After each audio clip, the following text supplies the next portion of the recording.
Malaikatu, maka malaikat bertanya pada Allah Subhanahu wa taala, "Rabbana hal khalaqta khalqan asyaddu minal jibal?" Ya Allah, apakah Engkau telah menciptakan satu yang lebih kuat, lebih kokoh dibandingkan dengan gunung-gunung? Ada enggak yang lebih kokoh dibandingkan gunung? Maaf, kalau pasak itu harus kokoh enggak? Harus kuat enggak? Nah, maka Allah menjadikan gunung itu kuat, kokoh.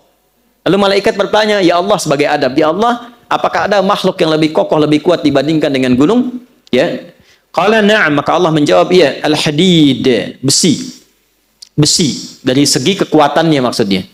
Kemudian faqalatil malaikah, malaikat bertanya lagi, "Rabbana la khalaqta khalqan asyadda minal hadid?" Ya Allah, apakah Engkau pernah mencipta ya satu yang lebih kuat dibandingkan dengan besi? Qala na'am, ya, an-nar, api. Baik ya, api lebih kuat dibandingkan dengan apa? Besi. Teruskan, nanti ada sesuatu yang penting.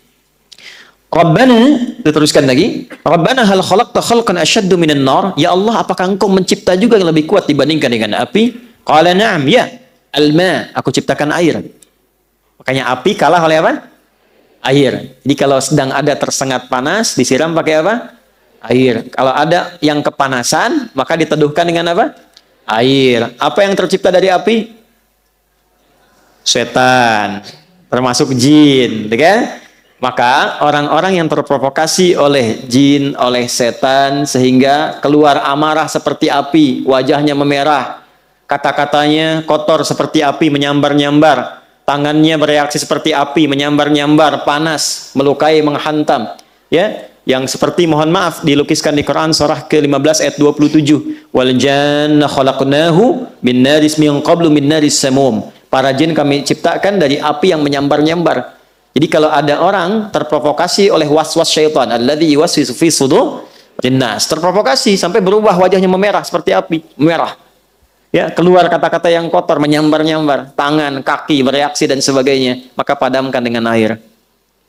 Tenangkan dulu, posisikan. Api itu kan kalau ditundukkan, kalau kita turunkan posisinya, diturunkan. Api yang besar tuh, bawahnya kemudian kita korek-korek jadi turun kan? Ya kan? Makanya kalau berdiri kita Nabi duduk dulu. Kalau sedang marah dan keluar, duduk dulu. Supaya dengan posisi rendah itu lebih tenang. Jelas? Kalau enggak rebahan dulu. Turun dulu, turun. Kalau masih terbawa, setan masih provokasi, maka padamkan dengan air. Wudu. Wudu. Sholat 2 rakaat. Supaya tenang. Karena sholat itu menyatukan semua bentuk zikir. Doa ada di situ, istighfar ada di situ, tawakal ada di situ, sehingga ketika turun sujud lebih tenang keadaan dirinya, lebih tenang untuk mencerna. Itu yang salah satunya kita bisa ambil dari manfaat hadis ini. Teruskan. Ya Rabbana, Rabbana hal khalaqta khalqan asyaddu minal ma? Ya Allah, ada enggak yang lebih kuat dibandingkan dengan air? Qala na'am, Allah menjawab, ya, al-hawa, udara. Ya, udara. Kemudian faqalu, malaikat bertanya lagi, Rabbana hal khalaqta khalqan asyaddu minal hawa? Ada enggak yang lebih kuat dibandingkan dengan udara? Ya. Qala na'am, ya. Nah, ini yang ingin saya katakan. Perhatikan baik-baik. Ini mahal sekali. Ini rahasia kedua yang ingin kita bagi. Kalau sudah dapat, coba tekuni amalannya. Maka biasanya kalau ada sesuatu yang dahsyat, itu pahala dan keberkahannya nggak biasa. Ya. Na'am, ya. Ibnu Adam, jika ada anak cucu Adam, yatasaddaqu biyaminihi fayakhfa dzalika an syamalihi. Jika ada anak cucu Adam yang bersedekah dengan tangan kanannya dan tangan kirinya tidak mengetahuinya, maka itu nilainya di sisi Allah lebih tinggi, lebih kuat, lebih dahsyat dibandingkan dengan udara, dibandingkan dengan air, dibandingkan dengan api, dibandingkan dengan besi, dibandingkan dengan gunung-gunung yang menjadi pasak dari bumi. Saking tingginya nilai sedekah itu. Ya, tangan kanannya bersedekah, tangan kirinya tidak tahu bahwa dia bersedekah. Ini kiasan. Jadi sedekahnya bukan begini, bukan. Jangan tahu ya. Bukan. Ini kiasan, gambaran. Seperti tangan di atas lebih baik daripada tangan di... Ingat ya, kalau ngaji bahasa Arab nanti 85% dari bahasa Nabi itu bahasa majaz, kiasan. Kata Nabi orang paling fasih bahasa Arab. Orang Arab tuh kalau sudah fasih, kata-katanya balaghah. Al-yadu yumna khairim la yadis sufla. Ya, tangan yang kanan digunakan pada fungsi yang baik dibandingkan dengan yang kiri. Kemudian al-yadul ulya khairum minal yadil sufla. Tangan yang di atas lebih baik daripada tangan di bawah. Ini kiasan, maksudnya memberi lebih baik daripada Minta, bukan mintanya begini. Di atas bukan. Nah, yang dimaksud tangan kanan memberi, tangan kiri itu tidak melihat, maksudnya menghindari riya. Menghindari apa? Riya. Ya, memberi tidak harus banyak orang tahu. Nyumbang tiba-tiba udah jadi hamba Allah gitu kan. Nah, itu lebih baik. Memberi terbuka pun nggak apa-apa. Siapa yang mau bersedekah untuk masjid saya 100 juta, boleh-boleh saja, asal bisa mengendalikan perasaan dirinya. Ya, saya Pak, 100 miliar. Oh, Masya Allah Pak, tapi tolong buatkan spanduk dari Sabang sampai Merauke. Saya itu. Fotonya yang besar gitu.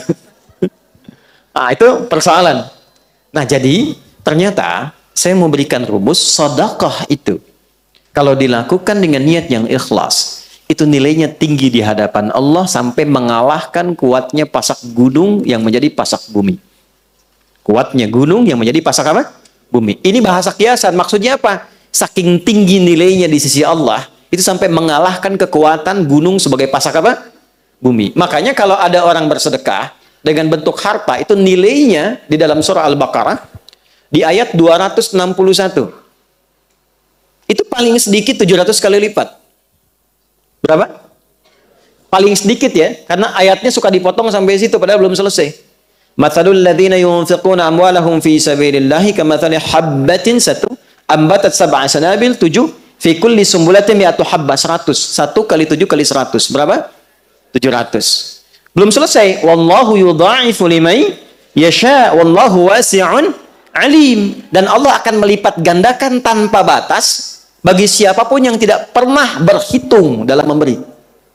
Jadi kalau nggak berhitung, Allah beri tanpa hitungan. Dan yang dimaksud 700 itu jangan dipahami dengan batas materi sehingga menjadi materialistik. Jangan pahami begini, kalau saya sedekah misalnya 100 rupiah, maka kalikan 700, saya akan dapat balasan 70.000. Maka di hari ini saya akan mendapatkan 70.000 dari Allah. Tidak begitu. Bentuknya bisa macam-macam. Ini yang dimaksud pahala, dimaksud akhirat. Yang dimaksud akhirat. Anda ngaji Quran, satu hurufnya berapa? 10. Sholat dikerjakan, selesai, dapat 10. Tapi sedekah, begitu dilakukan, 700 kali lipat. Jarak satu keduanya 500 tahun.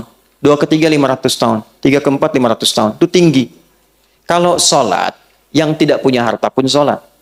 Ngaji, siapapun bisa ngaji. Tapi bisa mengeluarkan apa yang dimiliki dari titipan harta, itu nggak mudah. Karena itu begitu keluar dan dilakukan karena Allah, apresiasinya tinggi. Kalau urusan dunia, balik dengan urusan dunianya, itu berkahnya saja. Bentuknya tidak harus dalam bentuk uang. Bisa jadi Anda dapat proyek nilainya ya 700 kali lipat. Bisa jadi Anda tidak sakit, terjaga dari sakit yang nilainya demikian. Bisa jadi. Tapi yang dimaksud di sini pahalanya. Jelas? Nah, jadi ketika berbicara tentang gunung, dalam hadis ditambahkan di tafsir ini, tafsirnya Ruhul Ma'ani, karya Syekh Al-Alusi. Ruhul Ma'ani, ya. Jadi ditambahkan di hadis ini, saking pentingnya pasak gunung itu untuk menyentuh akal kita. Gunung sebagai pasak bumi. Kalau engkau sudah sadar. Sekarang maaf ya, maaf. Sudah dibuktikan secara ilmiah. Benar kebenarannya. Para ilmuwan sudah berbicara. Dan ternyata Quran jauh-jauh hari sudah menyatakan. Lalu alasan apa lagi yang Anda jadikan untuk menyoal Quran? Para ilmuwan yang lebih pintar daripada Anda sudah membuktikan firman Allah. Anda masih menyoalnya. Akal Anda ada di mana gitu? Itu maksudnya. Ya, jadi kalau masih ada orang-orang sekarang yang iseng menyoal isi Quran, memotong-motong, ngambil, bicara tentang jilbab, bicara tentang ayat tahajud, bicara tentang masjid, potong-potong ayat tentang ini dan itu, memotong ayat tentang surga, bicara tentang neraka, ya, dipotong-potong dan sebagainya, dibalik tanya oleh Quran, hei, yang paling pintar aja sudah membenarkan apa yang Allah sampaikan. Ente yang kepintarannya nggak nyampe situ masih menyoal, otaknya masih ada nggak? Jangan dipotong videonya ya. Ya, itu maksudnya. Jelas? Jadi kenapa Anda mesti berdebat pada yang tidak penting, yang Anda pun nggak paham. Yang paling aneh itu sudah nggak pada paham, didebatkan, didiskusikan, tapi nggak memahami itu gitu. Jangan sampai terjadi ada umat yang demikian, cuman ramenya aja. Ya, muncul persoalan ini rame dibahas gitu kan? Ada hubungan juga enggak? Anak belum dimandiin, gitu kan? Ya, pekerjaan belum disiapin, rame bahas KDRT. Halo? Kenapa? Betul nggak? Iya. Mendingan gitu daripada ngaji. Daripada begitu kan mendingan ngaji kan? Jelas dapat pahala. Ya kan? Nyiapin anak-anak. Dekatkan pada yang baik-baik. Coba, yang ngalamin bukan Anda. Tuh kan? Anda bahas gak jadi solusi. Anda kasih masukan gak nyampe, gak didengar. Ngapain capek-capek membicarakan yang bukan bagian Anda? Dapat apa?